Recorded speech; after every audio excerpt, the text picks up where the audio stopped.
단독 1년 5억 주식 대박 기자의 충격 실체. 그들만의 리그 선행 매매 게이트. 언론은 왜 침묵하나?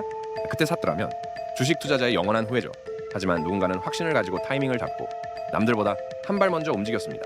바로 확실한 정보를 가진 차에 기사를 쓰고 주가를 띄워 부당 이득을 챙긴 의혹을 받는 일부 기자들입니다. 금융당국이 전현직 언론사 직원 20여 명을 대상으로 강도 높은 수사에 착수한 가운데 1년도 안 돼 5억 원 이상을 벌어들인 충격적인 사례까지 공개됐습니다. 과연 기자들의 선행 매매는 무엇이며 이 엄청난 게이트에 언론사들은 왜 침묵하고 있을까요? 1. 기자들의 선행 매매 게이트. 금융당국이 탈탈 턴다. 최근 금융당국 금융위원회, 금융감독원, 검찰이 전현직 언론사 직원들을 대상으로 전례 없는 선행 매매 혐의 수사에 착수했습니다. 선행 매매란 특정 주식에 대한 호재성 정보의 M&A, 신기술 개발, 대규모 계약 등을 사전에 입수하고 그 정보가 시장에 공개되기 전에 해당 주식을 먼저 매수하여 주가가 오르면 팔아치워 부당 이득을 취하는 행위를 말합니다. 이는 정보의 비대칭성을 악용한 명백한 불법 행위이자 자본시장법 제178조 부정한 수단이나 계획 또는 기교 사용 금지에 해당합니다. 금융당국이 의심하는 시나리오는 다음과 같습니다. 기자들이 취재 과정에서 호재성 정보를 먼저 파악한 뒤 해당 주식을 매수하고 이 정보를 바탕으로 호재성 기사를 작성하여 시장의 기대를 키웁니다. 주가가 급등하면 곧바로 보유 주식을 팔아넘기고 빠져나가는 방식입니다. 수사 대상은 일간지 경제지 포함기자, 인터넷 매체 기자 등 다양하며 기자 본인뿐 아니라 가족, 지인 계좌까지 포함해 현재까지 약 70명으로 파악되고 있습니다. 2. 1년도 안 된 이 5억 이상 벌어들인 충격적인 사례.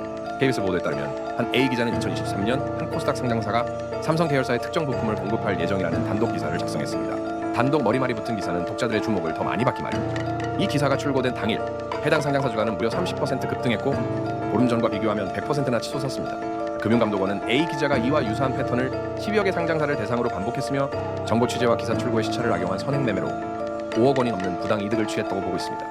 A 기자의 선행 매매 의심 기간은 2023년 7월 13일부터 2024년 6월 20일까지로 1년이 차이 안 되는 기간 동안 직장 동료들의 평균 연봉 약 5천만 원의 10배에 달하는 수익을 주식 투자로 벌어들인 것입니다.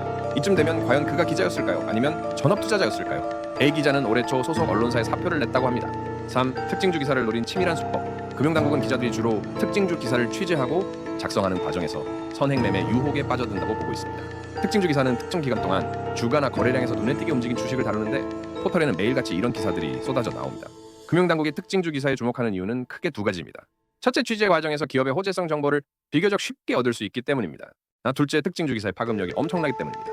이러한 기사들은 텔레그램이나 카카오톡 오픈 채팅방 등을 통해 찌라시 형태로 빠르게 퍼지면서 해당 종목에 대한 개인 투자자들의 추격 매수를 유인합니다.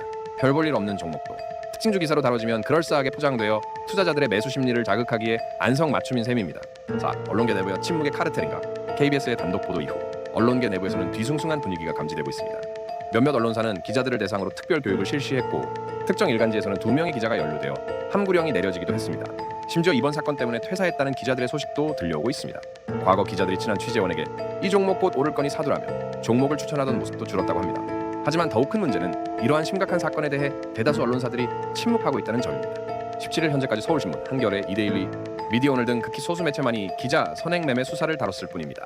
금융감독원 관계자는 이번 사태의 심각성이나 부도덕성에 비해 언론 보도가 매우 안 되고 있다고 지적했으며 금융위원회 관계자는 언론인 주식 투자 내부 통제가 필요하며 외국의 유수 언론처럼 자율 규제가 제대로 도입되어야 한다고 강조했습니다. 일각에서는 동업자라는 이유로 침묵의 카르텔을 형성하고 있으며 해당 이슈가 크게 불거지는 것을 막기 위해 다른 자극적인 이슈들을 편파적으로 과장 보도하고 있다는 비판까지 나오고 있습니다. 과연 그동안 이러한 행태가 얼마나 만연했을 것이며 대한민국 기자들 중 직업 윤리의식과 공정보도 사명감을 제대로 갖춘 이들이 과연 몇이나 될까요? 개인 투자자들의 실망과 분노가 커지는 가운데 언론의 자정 노력이 절실히 요구되는 시점입니다.